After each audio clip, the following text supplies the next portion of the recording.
Salut tout le monde, j'espère que vous allez bien. Une nouvelle vidéo pour répondre à une question qu'on me pose énormément, que ce soit en commentaire ou en message privé. Je dois bien le recevoir 2-3 fois par semaine.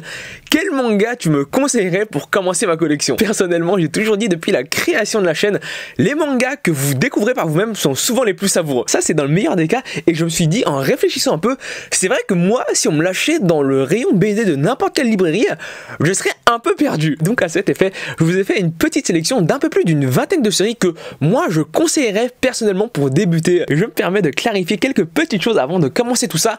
Alors j'ai préféré sélectionner des séries qui n'étaient pas trop longues. Je pars du principe que quand on commence, mieux vaut éviter de s'attaquer directement à des très grosses séries comme One Piece qui fait plus de 90 tomes ou Naruto qui en fait plus de 70. Au début, il est très important d'élargir ses horizons pour voir ce que le manga nous proposait. C'est pour ça que la plupart des séries que je conseille font entre 5 et 30 tomes. Et la deuxième chose qui est tout aussi importante, et vous le remarquez très rapidement de toute manière, ceci est une liste très personnelle. Donc si vous, de votre côté, vous avez d'autres mangas conseillés, n'hésitez vraiment pas à le mettre en commentaire. On va traiter les mangas par catégorie et on va tout d'abord commencer avec mon genre de prédilection, les mangas romance, harem et comédie. Tout d'abord, et comment ne pas en parler, To Love Ru et To Love Ru Darkness. Je vais pas rentrer en détail sur le scénario de chaque manga, mais je vous parle de celui-ci ici, tout simplement parce qu'en fait c'est la référence du genre. On est d'accord que c'est pas le mieux dessiné, mais en soi pour l'époque c'était vraiment pas mal, et même aujourd'hui ça peut se lire sans trop de problèmes. Ici on a le tome 18 et il y a une nette amélioration. Comme tous les mangas de romance harem, le scénario est quand même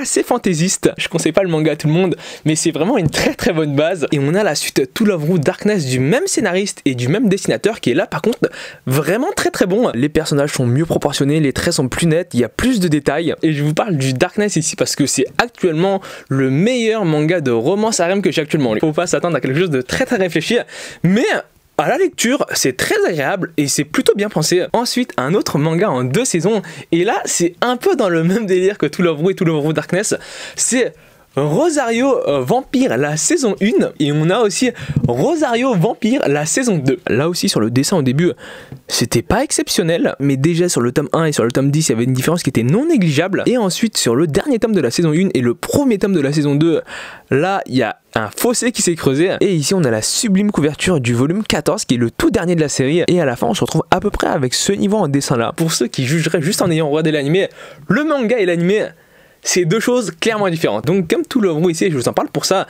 c'est l'un des rares mangas de romance harem fantastique qui a un vrai scénario qui se construit. Certes au début ça a un peu du mal à se lancer, mais le manga vaut clairement le coup d'œil. Ensuite, j'ai le manga Monster Musume à vous conseiller. Je pense que rien que sur les couvertures, vous savez déjà à quoi vous attendre. Ça de base, quand j'ai découvert le manga, je m'attendais à rien, parce que je me suis dit c'est un genre qu'on a vu, revu et re-revu, et le fait de rajouter des Monster Girls, ça va pas changer grand chose.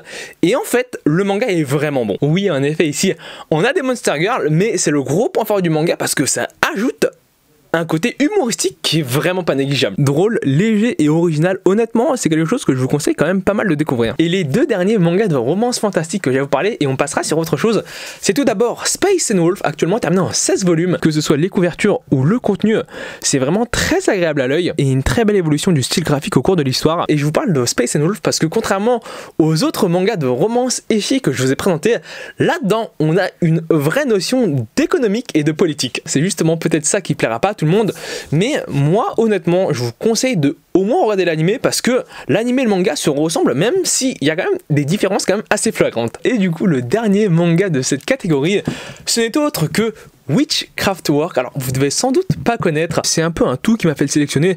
Déjà le dessin est très bon, que ce soit sur le premier tome, comme je vous laisse voir par vous-même. Clairement il n'a rien à envier aux autres mangas, et comme la plupart des autres œuvres, il y a aussi une évolution spectaculaire du dessin. Ça, Witchcraft Work, c'est pas vraiment un manga ecchi, mais je trouve qu'il rentrait bien dans cette catégorie. Ce qui est vraiment appréciable là-dedans, c'est que de surface, c'est quelque chose qui est pas très lourd à lire, mais en lisant le truc, tu te rends compte que c'est quand même assez profond. C'est doucement court, et je pense que rien que pour le dessin, vous devriez lui laisser sa chance au manga. Ensuite, on arrive sur les shonen neketsu que j'ai à vous proposer, et celui-ci, je pense que c'est le plus adapté. Ce n'est autre que Black Clover. Si je ne devais conseiller qu'un seul manga dans cette catégorie, ce serait Black Clover. Selon moi, Black Clover, c'est un peu dans le même style que Naruto, mais remis au goût du jour. Que ce soit l'histoire, les personnages, la relation entre les individus, le dessin, je trouve que Black Clover, ça excelle à peu près partout. Ici on a un extrait du tome 1, mais vous pouvez voir que c'est déjà excellent. Littéralement tout le monde peut le lire, et je pense que si c'était sorti 10-15 ans avant, ça aurait sans doute fait de l'ombre à Naruto, Bleach et One Piece. Toujours dans la même catégorie, mais qui cette fois s'adresse à un public quand même un peu plus mature.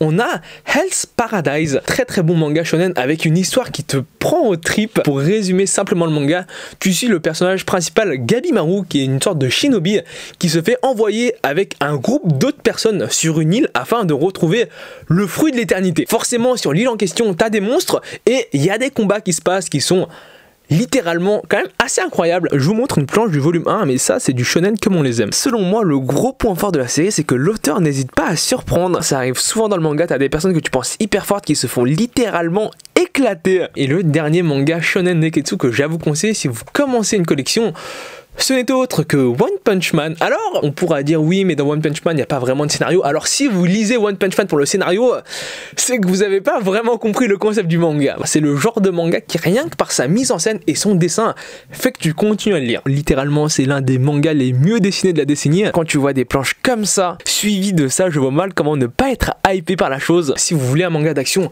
vraiment pas prise de tête et qui est très très prenant, One Punch Man, c'est vraiment le top. On arrive ensuite dans une catégorie de manga qu'on n'a vraiment pas l'habitude de voir en France, le comédie plus slice of life. Et ici, les deux mangas que j'ai à vous conseiller, c'est tout d'abord Yotsuba. La plupart d'entre vous ne doivent sans doute pas connaître, mais je pense que rien qu'avec la couverture, on voit à peu près le style du truc. Des planches denses, des personnages amusants et un scénario qui tient la route. L'apparition est quand même assez longue, c'est un tome par an, mais le manga vaut vraiment le coup d'œil. Et le deuxième manga du genre que je vais vous présenter, et là je vous en ai parlé très récemment sur la chaîne, c'est Flying Witch. C'est à peu près comme Yotsuba avec des personnages un peu plus matures. Alors ça veut pas dire que ça vise un public plus âgé, mais l'humour est quand même un peu différent. Comme vous pouvez le voir, c'est assez mignon.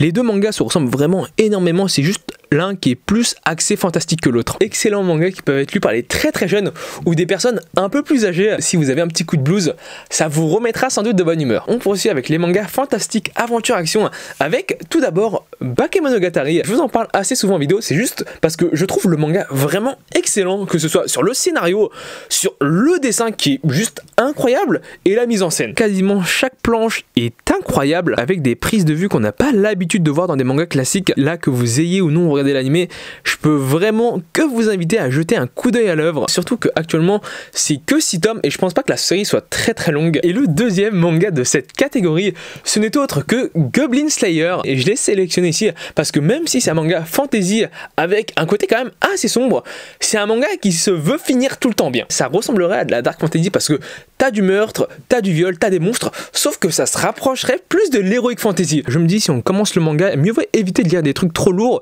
Et Goblin Slayer, je pense que c'est un bon compromis. Comme ça, on pourrait dire que c'est assez gore. Alors, c'est le cas, mais le scénario a quand même une touche assez légère. Ça se termine quasiment tout le temps bien, comme vous pouvez le voir. En plus de ça, on a le droit à un spin-off qui est aussi édité en France.